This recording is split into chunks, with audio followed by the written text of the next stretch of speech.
Wag ka nang lumuha, nandirito na kami. Ayusin natin ang problema. Kayang-kaya mo, kayang-kaya mo, kayang-kaya mo yan. Kayang-kaya mo, kayang-kaya mo, laban lang. Kayang-kaya mo yan. Kayang-kaya mo, kayang-kaya mo, kayang-kaya mo yan. Kayang-kaya mo, kayang-kaya mo, laban lang. Kayang-kaya mo yan. Yes! Magandang hapon, umagang, gabi sa buong mundo. Good afternoon. This is Emmer the Generous Gingon. Nako, post-Happy Valentine's Day. At nasa linya rin natin ang ating ageless beauty, Miss Cory Quirino.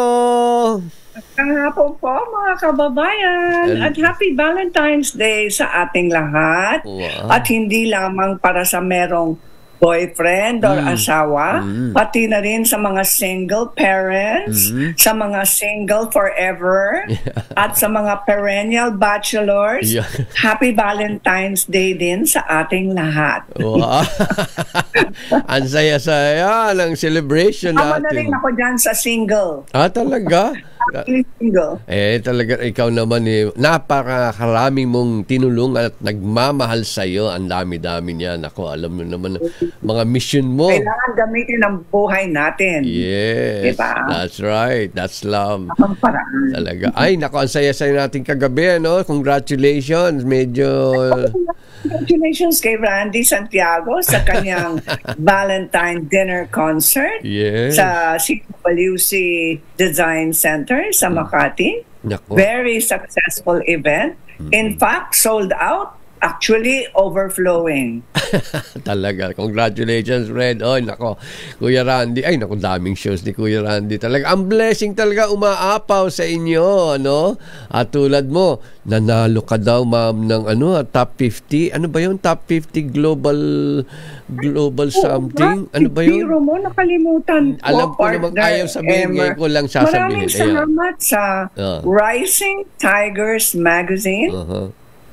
Ipapadala ko yung mga pictures mamaya. Yes. Pero maraming salamat sa Rising Tigers Magazine ni Grace Bondad Nicolas para sa kanyang top 50 inspiring leaders to watch in 2025. Wow. Napakasaya din yung event na yon sa Manila House, partner Emmer, kasi it was a very nice evening for hindi lamang dahil sa pagdiriwang at pagbibigay ng trophy. I want to thank Rising Tigers for mine. At syempre nakakataba sa puso po natin yan when you are recognized for the good things that you do. At hindi lamang yan, you get to meet a lot of people. Mga bagong friendships ang nagawa namin on that day itself. Mamaya padala ko yung mga pictures. Parang Dubai base yata yan, ng mga ating mga Filipino something na grupo. Ayun, ibang grupo yon. This is Manila-based. Tapos, Manila-based. pupunta rin sila. May magkakaroon din ng Rising Tigers ng top 50. Yan. Inspiring leaders to watch.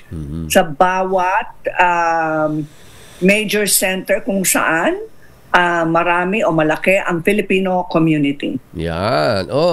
Kamusta kayo mga ating mahal na OFW sa buong mundo? Happy Valentine's Day po sa inyo.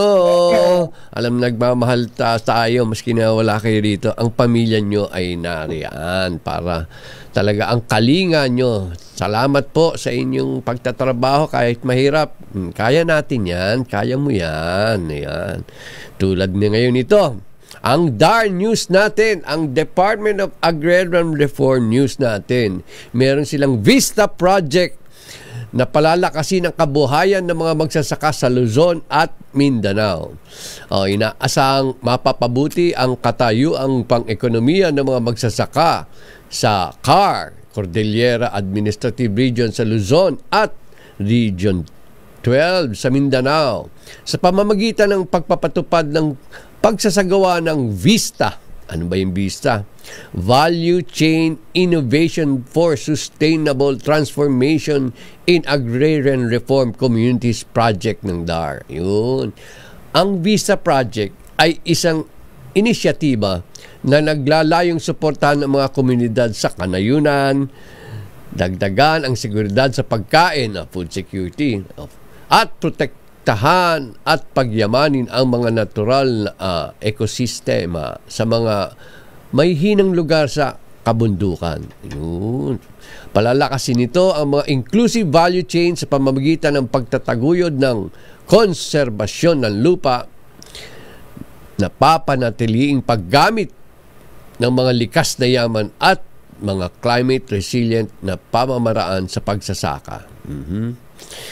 Paliwanag ng DAR Assistant Secretary ng Foreign Assisted and Special Projects Office, Sir Rene Colocar, na tinitiyak ng proyekto ang komprehensibang suporta sa bawat yugto ng proseso ng pagsasaka. Sabi niya, sa ilalim ng proyektong ito, ang kakao at kape ang mga prioridad na pananim para sa 70,000 na mga pamilya mula sa ARCs. Ma'am, ito yung gusto mo, kakao at kape. Ayan na yan. At mga karatig na non-agrarian reform community sa dalawang rehiyon.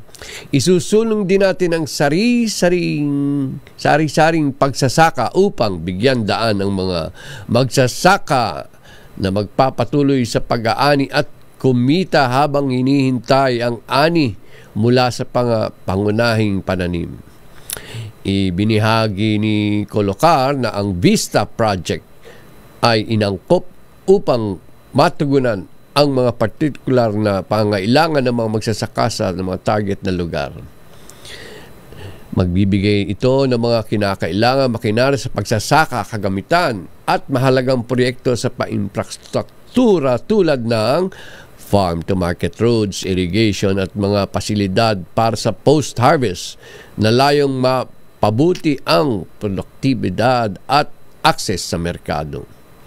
Ang 8 bilyong Vista Project na pinondohan ng International Fund for Agricultural Development o IFAD ay ipatutupad sa loob ng 6 na taon mula 2025 hanggang 2030. Layunin ng proyekto ay pahusayin ang produktiba, pagbutihin ang pagbebenta at pagyamanin ang katatagan ng ekonomiya. Sa huli, ay mag-aambag sa kapayapaan at pag-unlad sa mga target na riyon. Yun. Sa ngayon, 70,000 target na benepisaryo, 50% ay kababaihan, 30% ay katutubo, at 20% ay kabataan. Uy, galing Idinagdag ni... ng kababaihan, partner, ha? Oo, 50% ay kababaihan. Kababaihan, Tama, yes, totoo. Lalo na, kasi marami rin to, kabundukan tong area to. Of course, 30% katutubo. Idinagdag ni Colocar na makipagtulungan ang DAR sa mga lokal na pamahalaan ng mga pangunahing ahensya tulad ng Department of Agriculture, Department of Environment and Natural Resources, ang DNR, at iba pang mapabuti ang buhay ng mga ARB. Matiyak at tagumpay na pagpapanatili ng proyekto sa panahon ng pagpapatupad at pagkakatapos nito.